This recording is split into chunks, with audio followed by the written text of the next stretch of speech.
कक्षा 11वीं का आज आप लोगों का भूगोल विषय का पेपर है। त्रैमासिक परीक्षा 2025-26।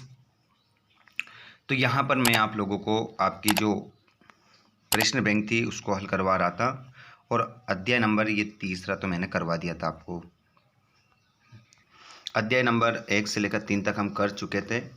उसके बाद में अध्याय नंबर आपको 4 से बताना था। तो यहाँ पर स्टार्ट करते हैं अध्याय नंबर 4, महासागरों और महाद्वीपों का वितरण। अगर आपने उन वीडियोस को नहीं देखा है तो आप उन वीडियोस को भी ज़रूर देखें, जिससे आपके सारे ऑब्जेक्टिव क्या हो जाएंगे, क्लियर हो जाएंगे। चलिए बच्चों, तो यहाँ पर हम देख लेते हैं हमारा प्रश्न क्रमांक। पहले से हम स्टार्ट करेंगे। उससे पहले जितने भी स्टूडेंट हमारे क्लास 11th वाले जुड़ चुके हैं, एक बार इस क्लास को अपने सभी दोस्तों को शेयर ज़रूर कर दीजिएगा। साथ में चैनल पर पहली बार आए हो तो सब्सक्राइब करके घंटे के बटन को ऑल पर कर लीजिएगा। पहला क्वेश्चन है, महाद्वीपीय विस्थापन सिद्धांत का प्रतिपादन किसने किया? तो यहाँ पर आपका करेक्ट आंसर हो जाएगा अल्फ्रेड वेगनर। नेक्स्ट क्वेश्चन है, निम्नलिखित में से कौन सी लघु प्लेट नहीं है? तो निम्नलिखित में से कौन सी लघु प्लेट नहीं है? तो अंटार्कटिका प्लेट। निम्नलिखित में से कौन विवर्तनिकी अवधारणा से संबंधित नहीं है? तो यहाँ पर आपका करेक्ट आंसर हो जाएगा वो जेम्स जीन आपका आंसर रहेगा। अगला क्वेश्चन है, प्रशांत प्लेट मुख्यतः है? तो ये प्रशांत जो प्लेट है वो मुख्यतः है तो महासागरीय है आंसर होगा। अगला क्वेश्चन है, निम्नलिखित में से महाद्वीपों के अलग होने का कारण है? तो महाद्वीपों के अलग होने का जो कारण हो जाएगा वो हो जाएगा विवर्तन क्रिया से। विवर्तन क्रिया से ही क्या हो गए, अलग हो गए। अगला क्वेश्चन है, कार्बोनिफेरस युग में जुड़े पृथ्वी के सभी स्थल खंड को वेगनर ने नाम दिया था। तो वेगनर ने जो नाम दिया था वो नाम दिया था पेंजिया। पेंजिया उसने नाम दिया था। और यूरेशियन प्लेट उदाहरण है? तो यूरेशियन जो प्लेट है वो किसका उदाहरण है? तो ये हो जाएगा महाद्वीपीय महासागरीय प्लेट का उदाहरण है। अगला है, पोलर प्लेइंग बल निम्नलिखित में से किससे संबंधित है? तो यहाँ पर आपका हो जाएगा पृथ्वी का घूर्णन। हिमालय पर्वत के साथ भारतीय प्लेट की सीमा किस तरह की प्लेट सीमा है? तो इसमें आपका हो जाएगा वो हो जाएगा द्वीपीय अभिसरण। तो यहाँ पर आपका करेक्ट आंसर आप महाद्वीपीय अभिसरण आपका आंसर आप लगाएंगे। उसके बाद आप यहाँ पर खालिस्तान देखेंगे। पेंजिया के चारों ओर एक विशाल महासागर स्थित था। तो यहाँ पर आंसर हो जाएगा पैंतलसा महासागर पैंतलसा स्थित था।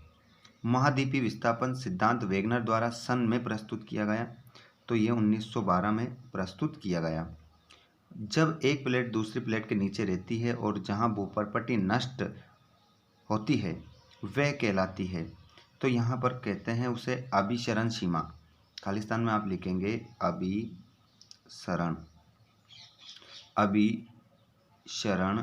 सीमा उसे कहते हैं। अभिसरण सीमा आप आंसर लगाएंगे। उसके बाद में क्वेश्चन नंबर आपका 4th वाला है, प्लेट विवर्तनिकी सिद्धांत के अनुसार पृथ्वी का स्थल मंडल मुख्य प्लेटों में विभक्त होता है। तो यहाँ पर आपका जो आंसर आप लगाएंगे वो क्या लगाएंगे बताइए जल्दी से, सभी का जवाब आना चाहिए। प्रश्न नंबर 4 का आंसर आप क्या लगाएंगे? तो यहाँ पर आप जो आपकी प्लेट रहेगी उसको आप क्या नाम देंगे? सभी जवाब दीजिए जल्दी से।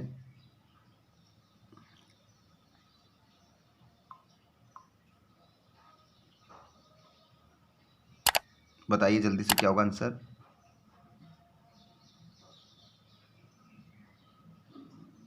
जल्दी सभी के जवाब आना चाहिए। एक का भी नहीं आ रहा है। चलो ठीक है, मत आने दो।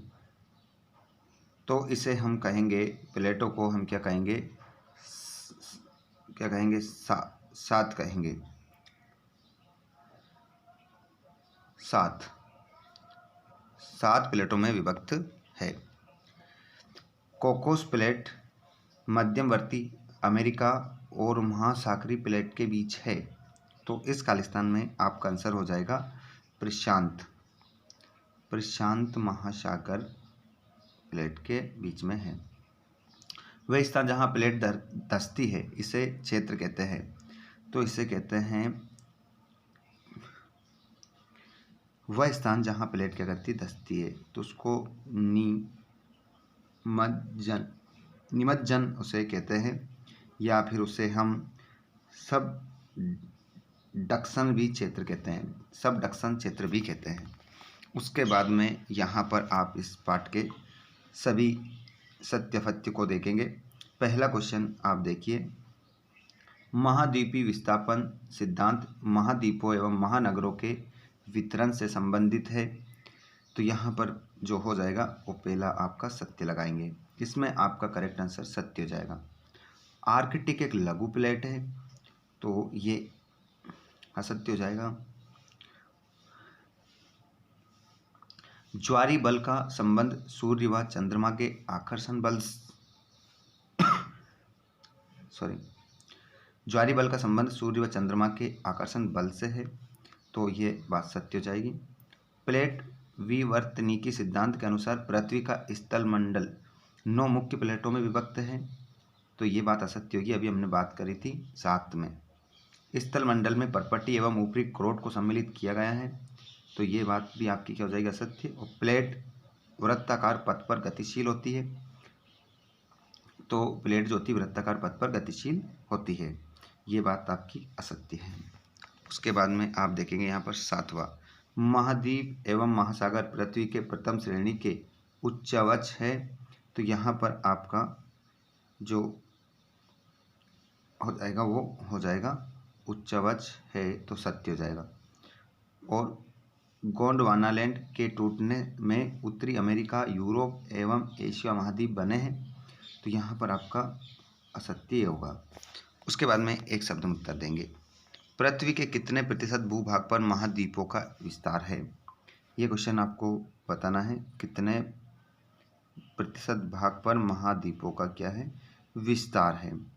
बताइएगा जल्दी से इसका आंसर क्या होगा। तो यहाँ पर आपका जो आंसर लिख लोगे पहले वाले क्वेश्चन का, उसमें लिख लोगे 29-30% भाग पर। पेंजिया क्या है, सुनिएगा। पेंजिया एक विशाल प्राचीन महाद्वीप था जो लगभग 280 से 230 मिलियन वर्ष पूर्व अस्तित्व में था। अब पृथ्वी के अधिकांश वर्तमान महाद्वीप एक ही भूभाग में समाहित थे, ठीक है, उसे पेंजिया कहते हैं, सुनकर लिखना है। पेंतलासा का क्या अर्थ है, तो इसका समस्त समुद्र, इसका आंसर आप इतना लिख सकते हैं, समस्त समुद्र आपका आंसर हो जाएगा। प्रारंभिक अवस्था में पेंजिया किन 2 भागों में विभाजित हुआ है, तो यहाँ पर आपका करेक्ट आंसर हो जाएगा, वो हो जाएगा लारेशिया क्या हो जाएगा, आपका आंसर हो जाएगा। अगला क्वेश्चन है, प्लेट संचरण के फलस्वरूप कितने प्रकार की प्लेट सीमाएं बनाती है, तो ये बनाती है, कितने प्रकार की बनाती है, तो ये 3 प्रकार की प्लेट बनाती है। प्लेट शब्द का सबसे पहले प्रयोग किसने किया था, तो ये प्लेट शब्द का प्रयोग करने वाले थे ट्यूजो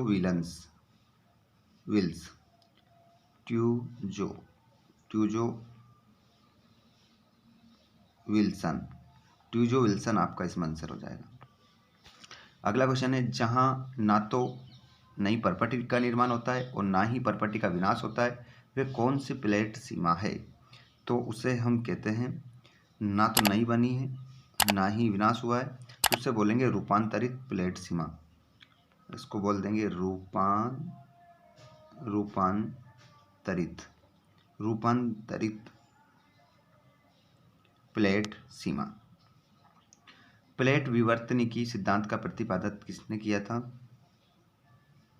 तो यहाँ पर आपका जो आंसर हो जाएगा वो अल्फ्रेड वेगनर आपका आंसर हो जाएगा। पहले ही ऑब्जेक्टिव में हम इस क्वेश्चन को देख चुके हैं। अल्फ्रेड हो गया वेगनर, अल्फ्रेड वेगनर आपका आंसर इसमें होगा। उसके बाद में पृथ्वी के कितने प्रतिशत भाग पर जल का विस्तार है? तो इसका आंसर आप लिखेंगे 70 से 71% भाग पर। 2 नंबर का क्वेश्चन भी इस चैप्टर से आ रहा है आपका, इनमें से आ जाएगा, देख लेना आप। और 3 नंबर का भी आ रहा है, इनमें से आएगा। उसके बाद में आपका अध्याय आ जाता है 5वां, जिसमें भू आकृति प्रक्रियाएं से संबंधित क्वेश्चन आपके रहेंगे। तो क्वेश्चन नंबर आपकी स्क्रीन पर पहला आ जाता है, बताइएगा सभी इसका जवाब।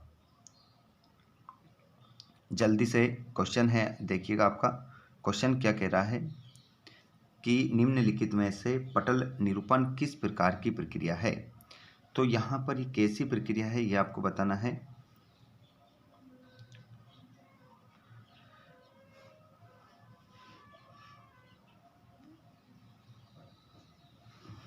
बताइए जल्दी से।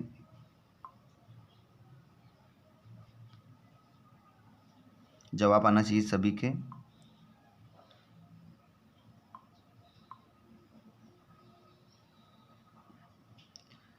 क्या होगा आंसर? तो यहाँ पर आप आंसर लगाएंगे अंतर्जनित। अंतर्जनित आपका आंसर हो जाएगा। निम्नलिखित में से 2 महत्वपूर्ण जल वायवीय तत्व है, तो ये हो जाएगा तापक्रम तथा वर्षण। अगला है निम्नलिखित में से अपक्षय का प्रकार नहीं है, तो यहाँ पर आपका आंसर हो जाएगा, वो हो जाएगा अपक्षय का शैल मलवा। बृहत संचलन में कौन सी शक्ति सहायक होती है? तो बृहत संचलन में जो शक्ति शामिल होती है, सहायक होती है, वो होती है गुरुत्वाकर्षण बल।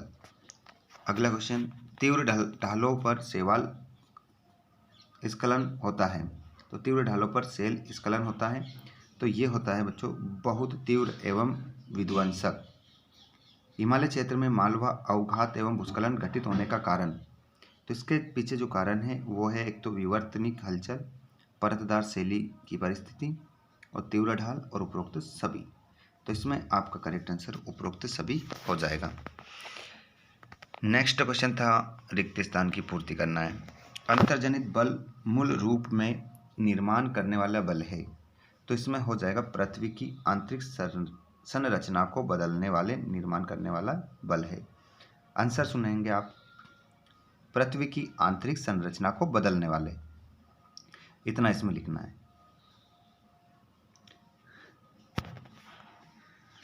दूसरा वाला जो खालिस्तान है, बहिर्जनित प्रक्रियाएं मुख्य रूप से बल होती है, तो ये होती है आपकी अपरदनात्मक आपका इसमें उत्तर हो जाएगा। तीसरा क्वेश्चन आप देखेंगे, भूस्खलन में पदार्थ अपेक्षाकृत होते हैं, तो भूस्खलन में जो पदार्थ होते हैं अपेक्षाकृत तेजी से नीचे की ओर गति करते होते हैं। तेजी से क्या लिख देंगे? तेजी से नीचे की ओर गति करते हुए होते हैं। अपक्षय निर्माण की एक महत्वपूर्ण प्रक्रिया है, तो यह हो जाएगी भू आकृतियों के निर्माण और परिवर्तन की। भू आकृतियों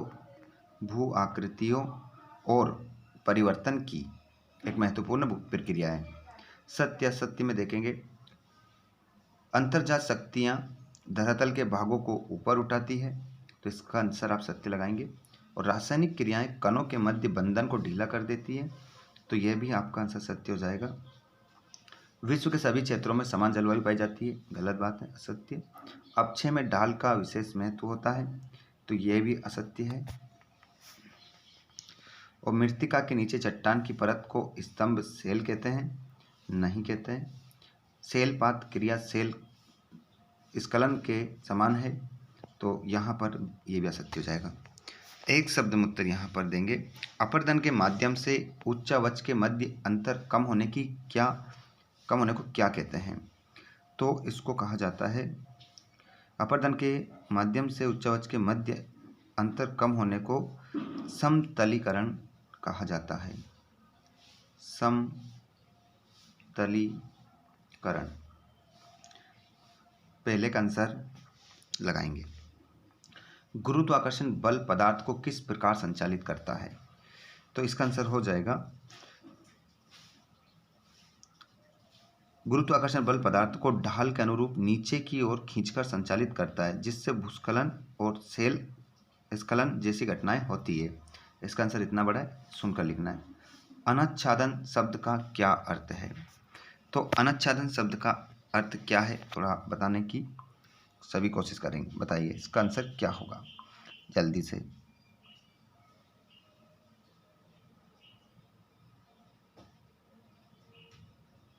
जल्दी से बताएंगे सभी।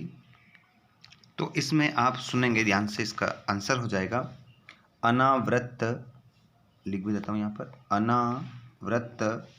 अनावृत करना या सतह से आवरण हटाना, है ना। अनावृत करना आप लिख देंगे, इतना ही लिख देना। भू आकृतिक प्रक्रिया किसे कहते हैं? तो वे प्राकृतिक प्रक्रियाएं जो पृथ्वी की सतह को आकार देती है उसे क्या कहते हैं? भू आकृतिक प्रक्रिया। पेडोलॉजी क्या है? तो पेडोलॉजी मृदा का वैज्ञानिक अध्ययन। मृदा का क्या है? वैज्ञानिक अध्ययन। मृदा का वैज्ञानिक अध्ययन को पेडोलॉजी कहा जाता है। और पेडोलॉजिस्ट कौन होते हैं? तो यहाँ पर वे वैज्ञानिक होते हैं जो मृदा का अध्ययन करता है। राइजोबियम कहाँ रहता है? तो ये फलीदार पौधों की जड़ों की ग्रंथियों में रहता है। तो आप लिख देंगे फलीदार पौधों की जड़ों की ग्रंथियों में, इतना लिख देना। उसके बाद में अध्याय से आपका 3 नंबर का आने वाला है, जो कि हमने क्वेश्चन देख रहे हैं स्क्रीन पर। 3 नंबर का क्वेश्चन आएगा यहाँ से, और उसके बाद में आ जाता है आपका अध्याय नंबर 6। 1-2 अध्याय और बचे, उसके बाद ये कंप्लीट हो जाएगा। भू आकृतियाँ तथा उनका विकास। तो यहाँ पर इसका भी आप देख लीजिए, क्वेश्चन है आपका पहला, आप स्क्रीन पर क्वेश्चन देख रहे हैं। क्वेश्चन में कह रहा है आपका कि बरखान का निर्माण निम्नलिखित में से किस अपरदन के कारक द्वारा होता है? तो यहाँ पर आपका आंसर पवन लगाएंगे। और डेल्टा का निर्माण निम्नलिखित में से किस भू आकृति द्वारा होता है? तो यहाँ पर आपका डेल्टा का जो निर्माण होता है ना बच्चों, वो होता है आपका नदी के द्वारा होता है। निम्नलिखित में से अपरदन का कारक कौन सा है? तो निम्नलिखित में से अपरदन का जो कारण है कौन है? आप जानते हैं, अभी हमने बात करी थी, पवन।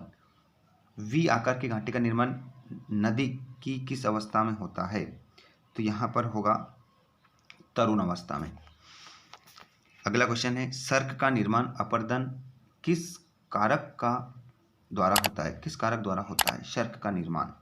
तो इसमें आपका करेक्ट आंसर हो जाएगा, वो आप लिखेंगे हीमोड। हीमोड आपका आंसर हो जाएगा। खालिस्तान इस चैप्टर से आएंगे। तो स्टेलेक्टाइट का निर्माण अपरदन कारक के द्वारा होता है। तो इसमें आपका निक्षेपण हो जाएगा, निक्षेपण इसका पहले का खालिस्तान का आंसर होगा। सर्क का निर्माण अपरदन कारक के द्वारा होता है। तो यहाँ पर आपका आंसर होगा हिमानी, इसमें आप आंसर लगा देंगे। हीमोड का निर्माण अवस्था में होता है।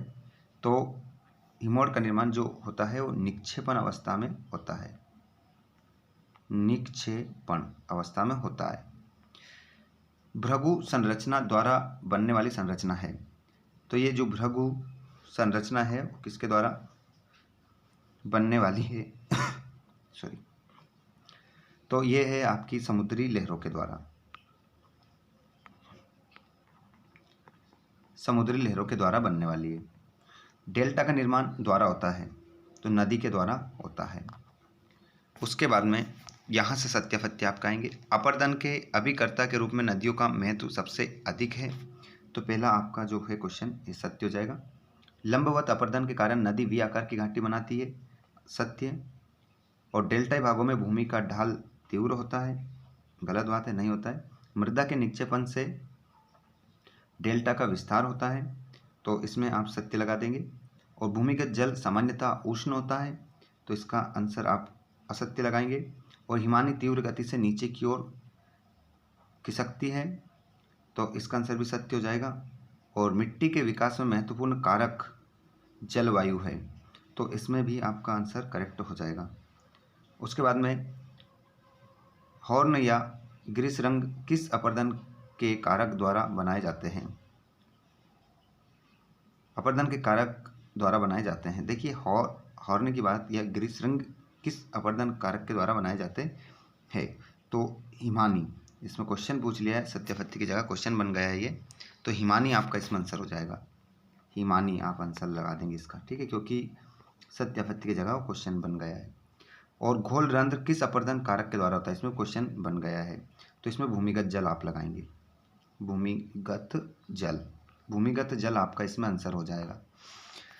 नेक्स्ट क्वेश्चन देखिए, यहाँ से 2 नंबर का एक क्वेश्चन आ रहा है, याद करिएगा इनको। और जिसके बाद में आपका पार्ट आ जाता है भौतिक, भारत में भौतिक पर्यावरण। अब इसमें 2 पार्ट आपके बच रहे हैं, मात्र 2 यूनिट बच रही है, जिसमें 2 नंबर के 3 नंबर के और ऑब्जेक्टिव भी आएंगे। वो मैं आपको नेक्स्ट वीडियो में करवाने वाला हूँ। अभी समय है पेपर में, उससे पहले मैं वीडियो लेकर आऊँगा, तो उस वीडियो को भी देख कर जाइएगा। 32 ऑब्जेक्टिव तो आपको बनेंगे ही बनेंगे, साथ में कौन से क्वेश्चन इंपॉर्टेंट है वो भी आपको पता चल जाएगा। तो इस क्लास को आप अपने दोस्तों को जल्दी शेयर कर दीजिए, और आप चाहते हैं कि नेक्स्ट वीडियो आपको मिले तो आप चैनल को सब्सक्राइब करके घंटी के बटन को ऑल पर जरूर कीजिएगा, ताकि नोटिफिकेशन आपको पहुंच सके। धन्यवाद।